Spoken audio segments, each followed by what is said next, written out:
দর্শকবৃন্দ, আমরা পলিটিক্স করি বা না করি, রাজনীতি করি বা না করি, কিন্তু বিশ্ব রাজনীতির অন্যতম মোড়ল আমেরিকার রাজনীতি নিয়ে, আমেরিকার প্রেসিডেন্ট নির্বাচন বা এই ধরনের বিষয়গুলো নিয়ে আমাদের সর্বদাই মাথা ব্যথা কিন্তু থাকে। চায়ের দোকান থেকে শুরু করে অলিতে গলিতে আমরা এই বিষয় নিয়ে আলোচনা করি। আমেরিকার রাজনীতিতে আজকে অন্যতম একটি গুরুত্বপূর্ণ দিন, কারণ আপনারা নিশ্চয়ই অবগত আছেন যে সম্প্রতি যে আমেরিকাতে নির্বাচন হয়েছিল সেখানে ডোনাল্ড ট্রাম্প বিজয়ী হয় এবং আজ 20 জানুয়ারি আমেরিকার স্থানীয় সময় হচ্ছে সকাল 10টায় 47তম প্রেসিডেন্ট হিসেবে শপথ গ্রহণ করবেন যে ডোনাল্ড ট্রাম্প। আপনারা নিশ্চয়ই ইতিমধ্যে জানেন যে তিনি একবার কিন্তু প্রেসিডেন্ট হয়েছিলেন, এটি হবে তার দ্বিতীয়বার। এবং আমেরিকার রাজনীতিতে বা আমেরিকার পলিটিক্সে কিন্তু একজন ব্যক্তি 2 মেয়াদে ক্ষমতায় থাকতে পারে, সেটি হতে পারে পরপর 2বার অথবা গ্যাপ দিয়েও 2বার হতে পারে, অর্থাৎ সর্বমোট সে 2 মেয়াদে ক্ষমতায় থাকতে পারবে, এরপর চাইলেও সে আর ক্ষমতায় আসতে পারবে না। যাই হোক, যেহেতু শপথ অনুষ্ঠান হবে, শপথ অনুষ্ঠান উপলক্ষে অবশ্যই নিরাপত্তা বেষ্টনী দেওয়া হবে। সেক্ষেত্রে রাজধানী ওয়াশিংটন ডিসি জুড়ে কিন্তু নিশ্চিত নিরাপত্তার ব্যবস্থা কিন্তু আসলে জোরদার করা হয়েছে।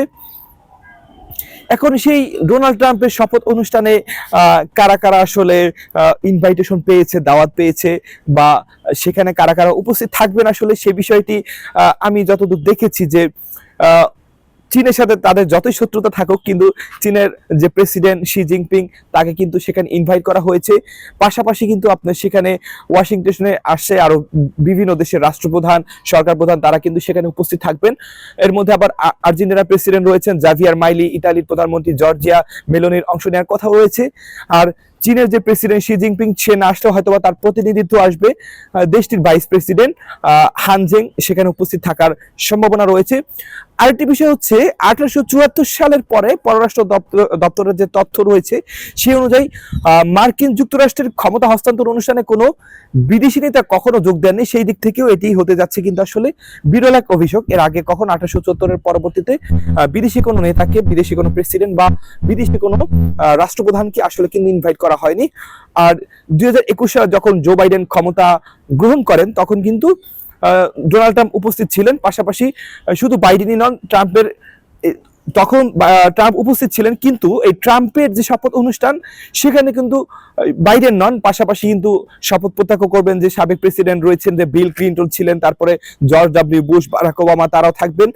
এমনকি যে ট্রাম্পের প্রধান প্রতিদ্বন্দ্বী ছিল যে কমলা হ্যারিস, তারও উপস্থিত থাকার কিন্তু সেখানে সম্ভাবনা রয়েছে। তো দর্শক, আমেরিকার প্রেসিডেন্ট নির্বাচন বা শপথ অনুষ্ঠান যেহেতু বিশ্বব্যাপী, আমেরিকা বিশ্ব রাজনীতির মোড়লে অন্যতম প্রধান মাথা আমরা এখনো ধরে থাকি, অর্থনীতি বলেন বা সুপার পাওয়ারের দিক থেকে বলেন, এখনো আমেরিকা কি প্রধান ধরা হয়। এই নির্বাচন নিয়ে, এই শপথ অনুষ্ঠান নিয়ে আপনার কি মতামত রয়েছে, আপনার কি ধারণা, আপনার সুচিন্তিত, সুগঠিত, গঠনমূলক কমেন্ট এই কমেন্ট বক্সে জানাতে পারেন। ভিডিওটি ভালো লাগলে লাইক, কমেন্ট, শেয়ার করে সাথেই থাকবেন।